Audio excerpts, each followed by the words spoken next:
Hello and welcome to Daily Tech Tutor. Today you'll learn how to write a one-week notice letter. This letter is a formal notification given to your employer stating your intention to resign from your position with 1 week's notice. You're writing to the Human Resources Department at ABC Solutions Pvt Limited. Begin your letter with the company's address details and date, followed by a respectful salutation addressed to the manager. After that, write, I am writing to formally submit my 1-week notice of resignation from my position at ABC Solutions. My last working day will be July 12th. This decision was not easy and comes after careful consideration of my career goals and personal growth.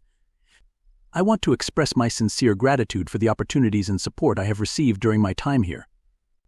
I am committed to completing any pending tasks and ensuring a smooth handover before my departure. Sincerely, employee name. This is our sample 1-week notice letter. You'll notice how it clearly communicates the employee's intention to resign and specifies the final working day.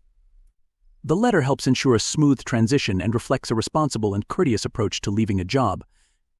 And with that, I conclude today's tutorial. If you found it helpful, please like and subscribe for more tips on writing clear and effective letters.